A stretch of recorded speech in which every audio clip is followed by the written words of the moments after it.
하다 보니까 요나단의 믿음이 왔고요. 다음 첫 주에는 아마 다윗의 믿음에 대해서 생각하면서 은혜를 나눌 것 같습니다. 제일 중요한 거는 우정이라고 하는 것이 뭐냐라는 걸 규명하는 겁니다. 그래서 오늘 본문을 보시면 우리가 요나단과 다윗의 만남인데, 뭐 가스펠 우리 안대로 복음송가도 다윗과 요나단 굉장히 좋아해서 한동안 뭐 테프 나올 때서부터 외우다시피 하면서 들었던 아주 복음송인데요. 아리스토텔레스는 우정에 대해서 세 가지를 말합니다. 첫 번째는 상대방이 어떤 형태라도 즐거움을 주기 때문에 유지되는 우정이 있고, 두 번째는 내게 이익을 주기 때문에 유지되는 우정이 있고, 세 번째는 상대방과 함께 아름답고 진실하여 선한 것을 함께 사랑하고 이뤄가면서 지속되는 우정이 있다. 그러면서 이 세 번째 우정이 사회에 꼭 필요한 우정이다, 이렇게 얘기했습니다. 한국 개화기에 캐나다에서 온 맥켄지 선교사는 황해도 솔레에서 선교를 했는데요.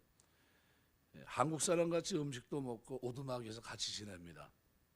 그 삶 자체가 그분은 복음의 메시지였습니다.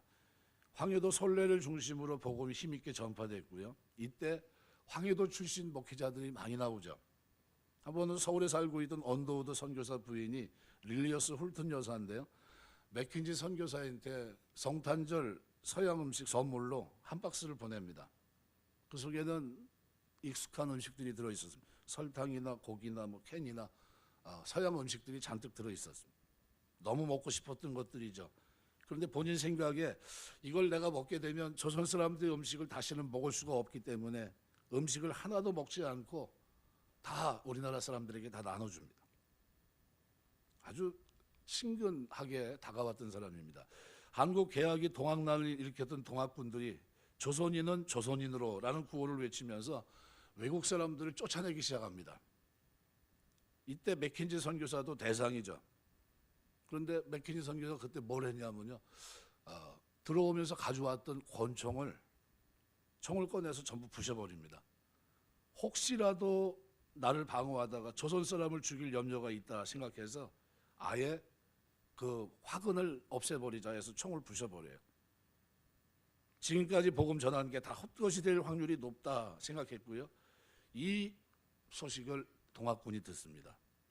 그러면서 동학군이 뭘 어떻게 생각했냐면, 이 사람이야말로 진정한 조선 사람이고 우리 친구다.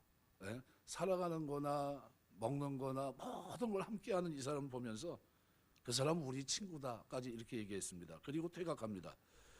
그렇게 낙후된 한국에 와 살다가 결국은 여름날에 열병에 걸려 세상을 떠납니다. 그 모습을 보면서 한 사람이, 한국 사람이, 왜 당신을 그렇게 좋은 캐나다 땅을 버리고 여기 와서 이렇게 고생하면서 갑니까? 이렇게 물어봐요. 근데 대답이, 나는 예수님을 사랑하기 때문에, 예수님의 사랑으로 조선 사람을 사랑하기 때문에 끝까지 여기 남았습니다. 이렇게 대답해요. 여기서 우리가 진정한 친구는 예수 그리스도의 사랑을 가지고 형제를 사랑하는 사람이 진정한 친구라고 하는 것을 알 수 있습니다. 끝까지 곁에 있어주는 사람이 친구라고 생각이 됩니다. 우리가 알고 있는 소금, 인간에게 해로운 두 가지 물질로 구성되어 있습니다. 나트륨과 염화물이죠. 따로따로 먹으면 어떻게 될까요? 독극물 같은 역할을 합니다. 그런데 이 해로운 물질이 하나가 돼서 화학적으로 섞여 있을 때 인체에 없어서는 안 될 필수적인 소금이 됩니다. 내가 연약하고 부족하지만 합쳐지고 그리스도의 사랑으로 하나가 될 때 우리는 소금이 돼서 썩어져가는 사회에서 방부제 역할을 할 수 있다는 거죠. 오늘 읽은 말씀 1절 보시면은 다윗이 사울에게 말하기를, 마침에 요나단의 마음이 다윗의 마음과 하나가 되어 요나단이 그를 자기 생명같이 사랑하니라. 요나단 마음, 다윗의 마음이 하나 됐다. 마음이란 말이 두 번 나오고 생명이란 단어가 한 번 나오는데, 히브리 원어는 이 말이 다 같은 단어입니다. 영어로는 soul 이렇게 되어 있어요. 마음이 하나 된다고 하는 것은 두 사람이 한 영혼으로 묶여 있는 것이다 라는 거예요. 육신은 둘이지만 영혼은 하나라는 거예요. 제일 중요한 게 뭘까요? 후에 요나단은 사울이 다윗을 미워하고 죽이려고 할 때 마음이 슬펐다고 그랬습니다. 왜? 진정으로 마음이 움직였던 거예요. 다윗과 같은 마음으로 애통했다는 겁니다. 나중에 요나단이 죽었을 때 이 소식을 들은 다윗도 사무엘하 1장 11절 12절에 보시면 이에 다윗이 자기 옷을 잡아 찢음에 함께 있는 모든 사람도 그리하고 사울과 그의 아들 요나단과 여호와의 백성과 이스라엘 족속이 칼의 죽음으로 말미암아 저녁 때까지 슬퍼하며 울며 금식하니라. 어떻게 이럴 수 있죠? 자기를 그렇게 괴롭혔던 그죠? 원수의 아들인데 요나단과 다윗은 몸은 둘이지만 영혼은 하나가 돼서 애통할 때 같이 애통할 수 있는 친구, 우정이 있었다는 게, 상대방이 당하는 고통과 죽음을 자신의 고통으로 여길 수 있는 것이 그래서 가능했다는 거예요. 우리가 보통 주 안에 성령 안에 하나라고 하는 것이 초대교회 공동체를 얘기할 때 하나라고 보통 얘기합니다. 성령의 하나 되게 하는 것을 힘써 지키라 했을 때 뭡니까? 몸은 여러 개지만 몸은 하나라는 거예요. 한 영혼, 그리스도의 몸을 머리로 지체로 우리가 있다는 겁니다. 요나단이 다윗을 친구로 택한 이유는 다윗에게 있는 신앙 때문이었습니다. 다윗이라는 사람이 누군지 잘 몰랐어요. 그런데 골리앗이라고 하는 40일 동안 하나님을 저주하고 백성을 위협하는데도 어느 하나 나가서 대항하지 못했는데 한 목동 소년 하나가 겁도 없이 나가서 여호와 이름을 들먹거리면서 만군의 여호와 이름으로 그 거인을 쳐 죽이는 놀라운 신앙을 보면서 다윗을 친구로 생명같이 사랑하게 된 겁니다. 신앙으로 맺어졌다는 거죠. 요나단은 궁궐에서 사는 왕자로 왕이 될 사람이었고요. 다윗은 양치는 목동으로 부모 형제까지 무시받는 사람이었습니다. 그런데 신앙 하나만으로 친구가 됐고 그들은 마음이 하나로 묶여 있었어요. 한 영혼이었다는 겁니다. 아름다운 관계를 가졌어요. 지위를 떠나서 하나였습니다.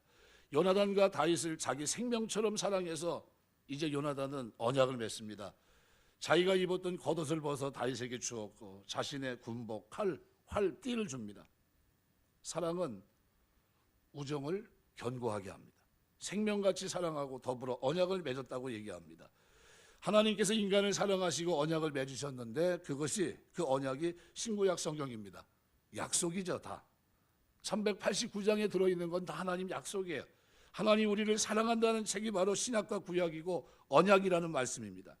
우리가 하나님을 볼 수 없지만 이 하나님의 말씀을 통해서 영원하다고 하는 것은, 하나님의 사랑은 영원하다는 것을 믿어야 됩니다. 로마서 5장 8절 기록대로 우리가 아직 죄인 되었을 때 그리스도께서 우리를 위해 죽으심으로 하나님께서 우리에 대한 자기의 사랑을 확증하셨느니라. 요나단과 다윗은 자기 생명같이 사랑한다고 하면서 그 언약으로 자기의 모든 것을 다윗에게 줍니다.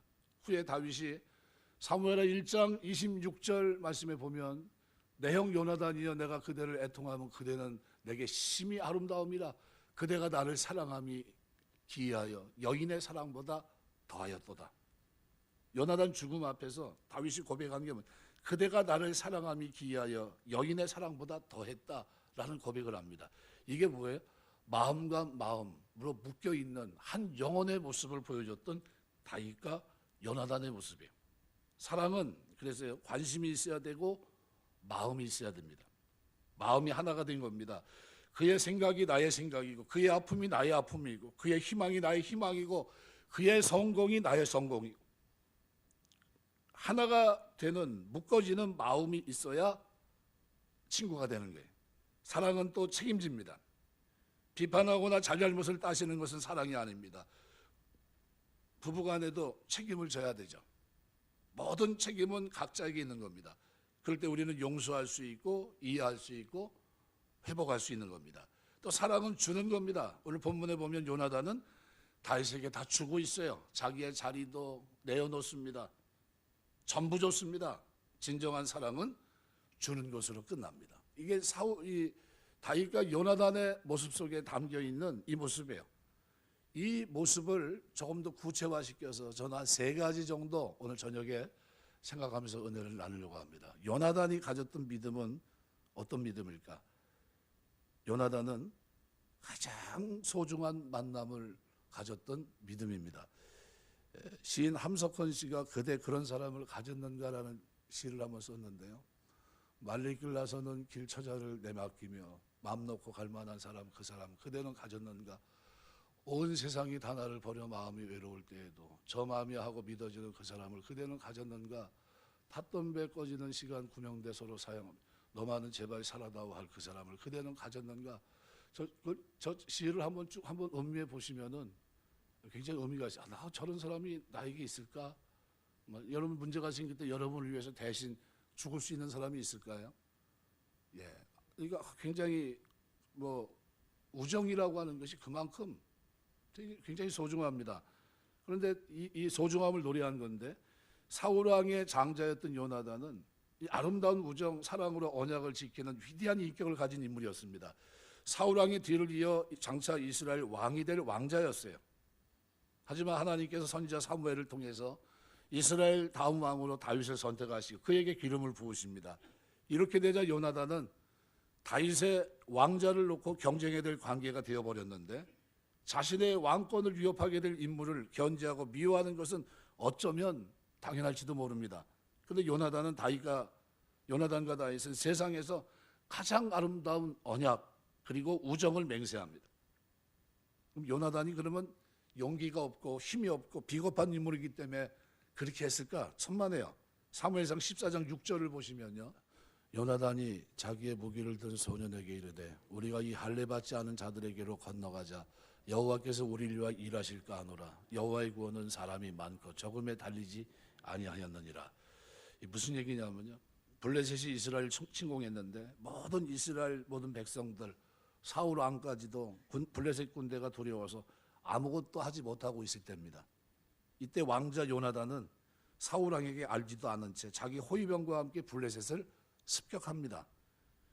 병사 1명 데리고 적진 깊숙이 들어가 무려 20명을 해치우고 순식간에 빠져나와요. 이 일로 블레셋 군대가 큰 혼란에 빠지게 되고 자기들끼리 서로 싸웠고 이스라엘 군은 이 혼란한 틈을 타 그들을 쳐서 승리를 얻게 됩니다.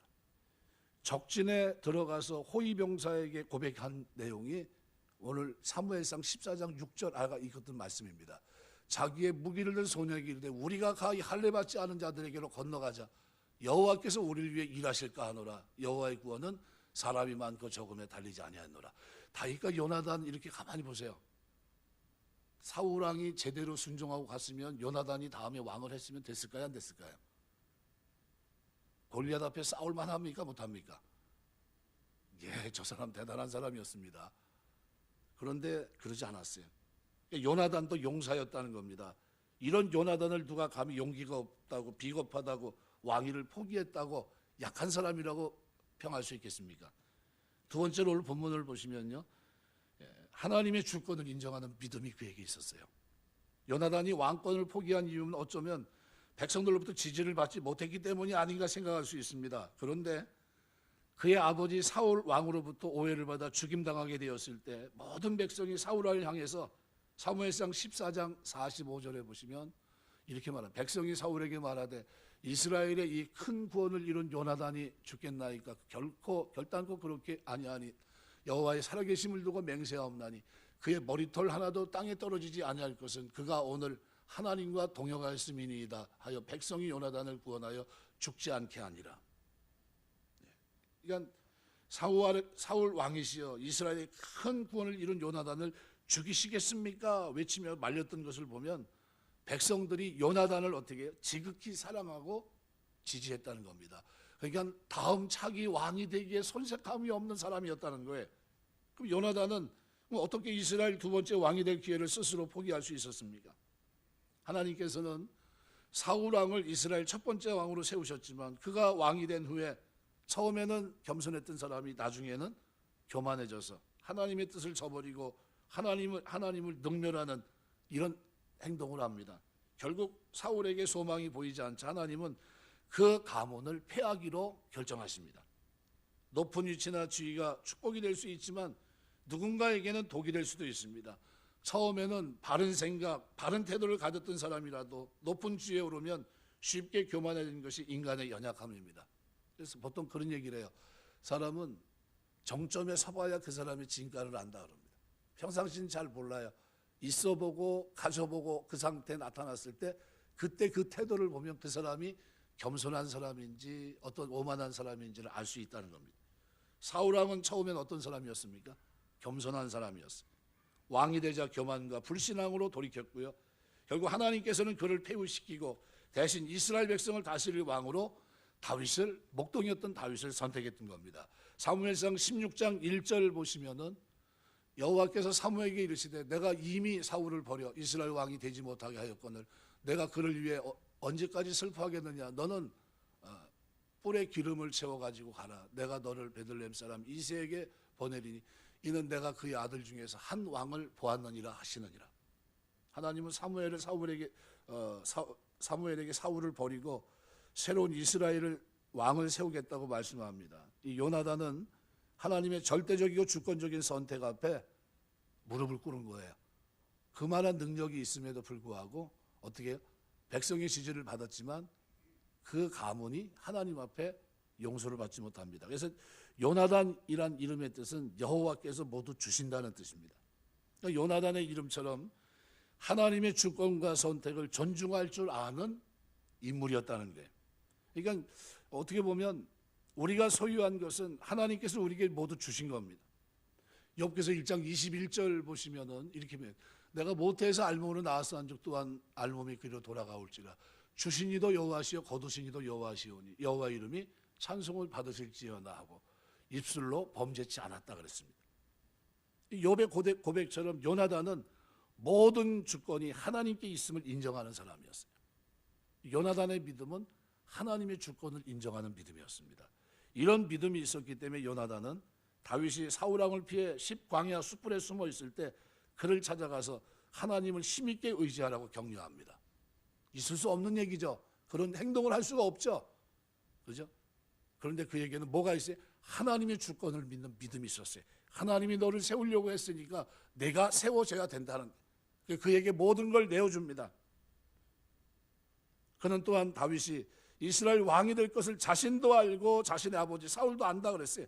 사무엘상 23장 15절에서 18절 보면 다윗이 사울이 자기의 생명을 빼앗으려고 나온 것을 보았으므로 그가 십광야 수풀에 있었더니 사울의 아들 요나단이 일어나 수풀에 들어가서 다윗에게 이르러 그에게 하나님 힘있게 의지하라 하였는데 곧 요나단이 그에게 이르기를 두려워 말라. 내 아버지 사울의 손에 내가 미치지 못할 것이요 너는 이스라엘 왕이 되고 나는 내 다음이 될 것을 내 아버지 사울도 안다 하니라. 두 사람이 여호와 앞에서 언약하고 다윗은 수풀에 머물고 요나단은 자기 집으로 돌아가니라. 뭘 믿는 사람입니까? 하나님 말씀의 성취, 하나님의 주권을 인정하는 사람이었어요. 또 요나단의 믿음은 어떤 믿음이었을까요? 하나님의 뜻이 이 땅에 이루어지기를 원하는 하나님의 역사를 이루는 삶이었습니다. 다윗이 아말렉과의 전투를 끝내고 돌아왔을 때 사울왕과 요나단은 칼에 맞아 죽습니다. 하나님께 버림받은 사울왕과의 최후였습니다. 자신이 받을 왕자를 포기하고 전쟁터에서 비참한 죽음을 맞은 요나단은 인간적으로 보면 비참하고 불쌍한 인생입니다. 사무엘하 1장 4절에 기록이 되어 있는데요. 다윗이 그에게 이르러 일이 어떻게 되었느냐 너는 내게 말하라. 그가 대답하되 군사가 전쟁 중에 도망하기도 하였고 무리 가운데 엎드려 죽은 자도 많았고 사울과 그의 아들 요나단도 죽었나이다 하는지라. 이 신약성에 이후에 유사한 인물이 등장하는데 세리요한입니다. 광야에 외치는 소리였던 세리요한은 회개의 복음을 증거했고 많은 사람들이 통해 자복하고 하나님께 돌아왔습니다. 세례요한을 존경하고 많은 사람은 추종합니다. 그런데 정작 예수님이 세례를 받으시고 그리고 역사의 무대에 등장하시니까 모든 것이 달라집니다. 세례요한은 자신을 따르는 많은 사람들에게 메시아 예수님을 따르라고 권면했고 예수님은 흥해야 되고 자신은 쇠야 된다 고백하면서 예수님의 길을 예비한 자로 쓰임받다가 목배임을 당하고 최후의 비참한 죽음을 경험합니다. 세례요한이나 요나단은 세상의 기준으로 보면 뭐합니까? 이인자입니다. 비참한 최후를 맞은 초라한 삶을 살았습니다. 하지만 하나님 나라의 기준으로 본다면 그들은 모두 하나님의 역사를 이루는데 위대하게 쓰임받은 믿음의 인물이었어요. 아, 이게 하나님이 이걸 원하시는구나. 그 일을 위해서 내어놓은 겁니다. 세상은 풍요로움과 권세, 자기가 가진 것을 자랑합니다. 그러나 하나님의 백성은 하나님 한 분만 자랑하고 그분의 영광을 위해 살아갑니다. 그것이 그리스도인의 영광이고 예수님의 제자들의 삶입니다. 그리스도인이란 자기의 사회적 위치나 소유에 상관없이 하나님께서 섬기라고 명하시는 일에 기쁨으로 순종하며 교회와 성도를 섬기는 사람들입니다. 남부러울 것 없이 얼마든지 풍요와 여유를 누릴 수 있음에도 불구하고 굳이 힘들고 어려운 일을 찾아 섬기면서 어려워하는, 힘들어하는, 화장실 청소도 하고 장애인 시설을 찾아 힘든 일을 돌아보고 호스피스 병동에서 어떻게 한 달에 시간에 한 번씩 내서 가서 섬기고, 왜 그렇게 합니까? 그렇게 수고하는 헌신을 통해 하나님의 나라가 든든해지기 때문에, 그리고 그 일을 나에게 맡기신 하나님께 영광을 돌릴 수 있기 때문에 그렇게 살아내는 겁니다. 우리의 왕이신 예수님은 죄인들을 섬기기 위해 이 세상에 오셨고 죽기까지 우리를 사랑하셨습니다. 요나단과 세리완이 그랬던 것처럼 예수님의 성임을 본받고 그분을 따르는 것이 제자의 삶이고 그리스도인들이 살아내야 될 삶인 것입니다. 요나단은 하나님의 언약을 믿고 순종하면서 다윗을 사랑하고 스스로 이인자 자리에 섬기며 살았던 것처럼 우리 또한 하나님 관점에서 우리에게 맡겨진 귀한 일을 믿음으로 감당해야 될 줄 믿습니다.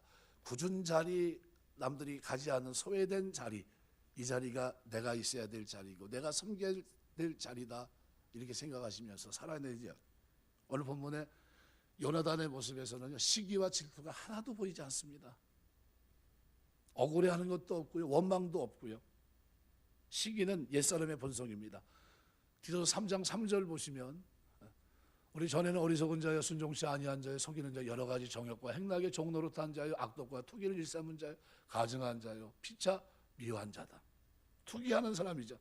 주님을 알지 못했을 때 우리 마음은 시기와 질투 속에 있었습니다.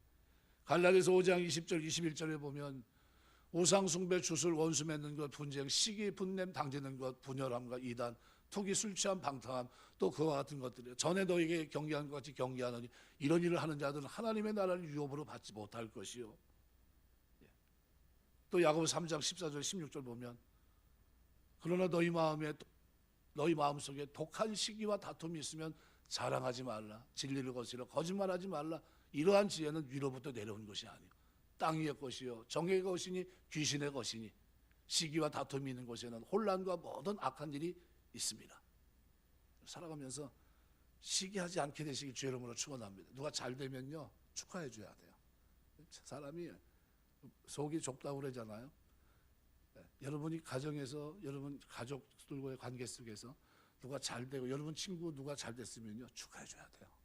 축하해 주시길 주의 이름으로 축원합니다. 그 배알이 뒤틀려 가지고 소화가 안 되고 밥이 안 넘어가고 이렇게 되면 안 됩니다. 주변이 잘 돼야 돼요. 여러분이 더 기뻐하시고 막 이렇게 해야 됩니다. 그게 정상이에요. 이 시기 질투는 언제부터 시작됐습니까? 가인 때부터 시작. 가인의 시기가 아벨을 죽였고요. 에서는 야곱이 자기 축복을 빼앗은 것을 시기해서 죽는 날만 기다렸어요. 아버지가 이제 눈이 감을 게가 얼마 안 남았는데, 그래서 창세기 27장 41절에 보시면 이렇게 말합니다. 그의 아버지가 야곱에게 축복한 그 축복으로 말미암아 에서가 야곱을 미워하여 심중에 이르기를 뭐라고 얘기합니까? 아버지를 곡할 때가 가까웠은즉 내가 내 아우 야곱을 죽이리라.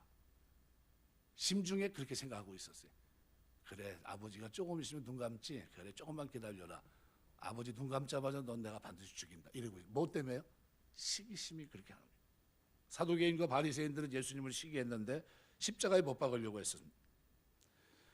한 농부가 염소와 나귀를 기르는데요, 주인은 나귀만 사랑해 줍니다. 왜? 짐을 싣고 다니니까. 이 염소를 관심이 없어 보여요. 이 염소가 시기심이 생겼어요. 그래서 어떻게 하면 나귀를 해칠 방법이 없을까 생각하다가 나귀를 꼬십니다. 어떻게 꼬드겼냐면 이렇게 얘기합니다. 야기야, 너 맨날 그렇게 힘들게 사냐? 맨날 보면 짐 지고 왔다 갔다 거리고 얼마나 힘드냐? 주인이 내게 힘든 일 시키니까 억울한 일이 또 얼마나 또 억울하겠냐? 그러면서 뭐라고 얘기하냐면 이렇게 얘기합니다. 귀에다 대고 짐을 지고 가다가 가끔 넘어져라. 그렇게 얘기해요. 왜냐하면 그러면 주인이 너에게 무거운 짐을 안 지울 거야. 이렇게 얘기했습니다. 이 다른 뜻이 있는 거죠. 그죠? 이건 나에게 쓸모없으니까 어떻게 해요? 그럼 나귀를 치워버리겠지. 뭐 이런 생각을 가지고 했던 겁니다. 나귀는 염소 얘기를 듣고 짐을 지고 가다가 넘어집니다. 처음 넘어지고 한 번 넘어지고 두 번 넘어지고, 그러니까 주인이 판단하면서 저 나귀가 죽을 때가 됐나가 아니라 저 나귀가 갑자기 약해졌네. 그러면서 수의사를 찾아갔습니다. 진맥을 해보니까 나귀가 좀 허약해졌으니까 염소의 간을 먹이면 된다고. 그게 가가지고 그 얘기해줬던 염소 간을 빼가지고 줬다고 그러잖아요. 시기 질투는요 자기 손해입니다. 오늘 본문에 요나단의 모습 속에 시기가 없어요. 그 속에 뭐가 있습니까? 하나님의 주권을 인정하고 순종하고 하나님의 영광을 위해서 헌신하는 모습이 그 속에 담겨 있어요. 이 믿음을 하나님은 귀하게 보신 겁니다. 에베소 2장 4절, 하나님 그 긍휼이 풍성하신 하나님이 우리를 사랑하신 그 큰 사랑을 인하여 이렇게 얘기합니다. 우리를 그리스도와 함께 살리셨다는 겁니다. 이런 큰 은혜와 복을 받은 우리가 별것도 아닌 문제를 가지고 시기하고 투기하며 이 땅을 산다면 하나님이 가슴 아파할 것 같아요. 우리 살아가면서 사랑하시길 주의 이름으로 축원합니다. 말씀 맺겠습니다. 오늘 본문에 이렇게 하는 요나단과 사울의 모습 속에 그들 마음이 하나의 영혼처럼 묶여 있었다는 거예요. 그래서 다윗이 고백을 합니다. 여인의 사랑보다도 이런 사랑이 없다는 거예요. 그리스도인들이 이 땅에서 경험해야 될, 하나님의 교회에 와서 경험해야 될 사랑이 뭘까요? 이 진한 우정입니다. 그리스도의 피로 맺어진 언약 속의 공동체가 한 마음으로 묶여야 돼요. 한 영혼처럼 묶여 있고요. 기뻐할 때 기뻐하고 슬퍼할 때 같이 슬퍼하고 울 때 같이 울 수 있는 공동체가 돼야 됩니다. 피를 보면 뭐 해야 돼요? 가슴을 치고 울어야 되고요. 예수님이 안타까워했던 게 바로 그거 아닙니까? 우리 시대 오늘 나는 어떤 모습인가 한번 생각해 보시면서요. 하나님 앞에, 하나님 나에게 소중한 만남은 주님과의 만남입니다. 주님과의 만남 속에 이 우정, 그죠? 이 친구처럼 나를 대하시는 하나님 은혜 내가 잊지 않겠습니다. 내가 살아가면서 주님과 한 몸을 이루고 있는 사람으로 이 땅을 살아갈 때 내가 그리스도의 몸을 이루는 거룩한 백성으로 살겠습니다. 말씀을 붙잡고 하나님의 주권을 인정하며 살겠습니다. 이 믿음이 우리에게 있으면서 살아갈 때 하나님 우리를 마음껏 쓰시고 축복하실 줄 믿습니다. 2023년 한 해가 저물어 가요. 이제 얼마 남지 않은 시간을 보내면서 다가오는 2024년도를 우리가 설계하며 나아갈 때 무지의 땅, 캐나다가 얼마나 멋있습니까? 이 단풍 구경하러 가면 제일 좋은 나라가 그 나라 아닙니까? 그런 나라에서 이 나라 와서 저 아무도 돌아보지 않는 벽촌에서 그것도 먹지도 못한, 먹을 것도 때거리도 제대로 없었던 그 시대, 그들 사랑하는 마음을 가지고 와서 최선을 다해서 하나님의 사랑을 가지고 사랑했던 맥켄지 선교사의 이 모습은 우리가 이 땅을 어떻게 살아내야 될지를 보여주는 아름다운 모델입니다. 주님과의 우정, 주님과의 사랑이 내 속에 있다면 나도 이 땅에 살면서 주님의 주권이 이루어지는 말씀이 성취되는 그 일을 위해서 주님, 제가 이 일을 통해 주님을 사랑합니다 고백할 수 있는 그 삶이 우리에게 뒷받침되고 수반돼야 될 줄 믿습니다. 살아가는 동안 하나님의 복음을 위해서 헌신할 수 있는 그런 아름다움이 저와 여러분의 삶 속에, 신앙생활 속에, 모든 일과 속에 있게 되시길 주의 이름으로 부탁드립니다. 기도하겠습니다.